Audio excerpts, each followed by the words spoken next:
আসসালামু আলাইকুম। কোরআন উইকলি আমি আপনাদের সাথে একটা আয়াত শেয়ার করব এবং এটির সূক্ষ্মদর্শিতা নিয়ে আলোচনা করব, যেটি কোরআনের 17তম সূরা বনী ইসরাঈলের 32 নম্বর আয়াত। ওয়ালা তাকরাবুজ জিনা ইন্নাহু কানা ফাহিশাতান ওয়া সাআ সাবিলা। এই আয়াতটি কোরআনের সেই অংশ যেটি মহানবী সাল্লাল্লাহু আলাইহি সাল্লামের 10টি বিখ্যাত আদেশের শামিল। কিছু সাহাবী বলছেন এটি হচ্ছে মুসা আলাইহিস সালামকে দেয়া শিক্ষার মূলনীতিগুলোর অংশ। আবার মজার ব্যাপার হচ্ছে এই আয়াতটি যে সূরাতে, তার নাম হচ্ছে বনী ইসরাঈল, ইসরায়েলের সন্তানগণ। যাই হোক, এই বিশেষ আয়াতে আল্লাহ বলছেন তোমরা জিনা বা ব্যভিচারের নিকটবর্তী হও না, এটির ধারে কাছেও যেও না।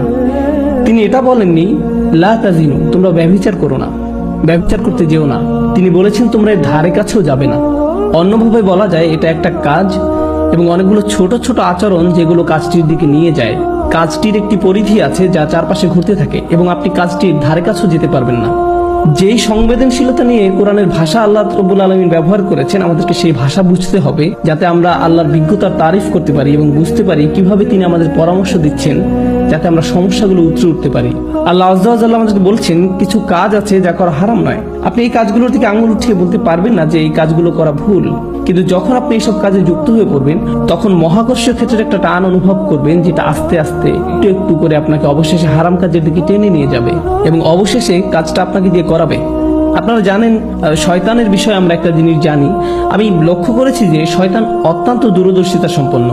সে একবারে আপনাকে ধরে না, সে আপনার কাছে আসবে এবং আস্তে করে একটু একটু একটু একটু করে আপনাকে পথভ্রষ্ট করবে, যতক্ষণ না পর্যন্ত আপনার চরিত্র নষ্ট করতে পারে। শয়তান আপনার কাছে একবার এসে আপনাকে দিয়ে খারাপ কিছু করাতে পারে না।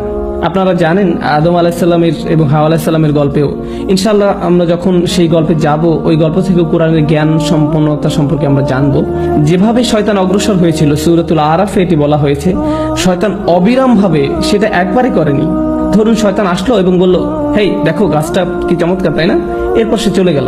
না না না না, সে এমনটা করেনি। সে চরমভাবে নিরন্তর ছিল। সে একটু একটু করে পথভ্রষ্ট করেছিল এবং তাদের মনের মধ্যে এমন এক ধারণা গেঁথে দিয়েছিল যতক্ষণ না তারা মনে করেছিল এটা তাদেরই অভিপ্রায়। আপনারা জানেন, এবং যখন মানুষ শয়তানের কথা শুনতে শুরু করে, এটি একই সূরাতে আল্লাহ বলছেন ইন্না ইবাদি লাইসা লাকা আলাইহিম সুলতান, আমার বান্দাদের উপর তাদের মানে শয়তানের কোনো কর্তৃত্বই থাকবে না। অন্যভাবে বলা যায়, যেসব লোক সত্যিকার ভাবে আল্লাহর কাছে আত্মসমর্পণ করে তাদের উপর শয়তানের কোনো কর্তৃত্ব থাকে না। কিন্তু যারা আশ-শায়তানু ইয়াউদুকুম ফাকরাউ ইয়ামুরুকুম বিল ফাহশা, সূরাতুল বাকারা, শয়তান আপনাকে আদেশ করবে বিলল্লাপনা করার জন্য। অন্যভাবে বলা যায়, যখন আপনি শয়তানের কথা একটু শুনবেন, আপনি তাকে একটু শক্তি দিচ্ছেন। আপনি তার কথা আরেকটু ভালোভাবে শুনবেন, তো আপনি তাকে আরেকটু বেশি শক্তি দিবেন। আর আপনি যখন তার কথা অবিরামভাবে শুনতেই থাকবেন, একসময় সে আপনাকে আদেশ করবে। আপনি নিজেকে এমন ভাবে বলবেন যে আমি আমার নিজেকে সাহায্য করতে পারছি না, আমি এটা জানিও না, আমি জানি না কি করে আমি কম্পিউটার বন্ধ করব, আমি জানি না কিভাবে প্রতি রাতে এটা হয়ে যায়, আমি জানি না কিভাবে আমি ওইখানে ওই চ্যাটগুলো করি, আতঙ্ককর ওয়েবসাইটগুলো লগ ইন করি, আমি এইসব কেন করছি, লিফটে অথবা যখন আমি রাস্তা হেঁটে যাই কেন আমার চোখ আমি নামিয়ে রাখতে পারি না, আমি নিজেকে সাহায্য করতে পারছি না, আমি জানি না কি করা উচিত।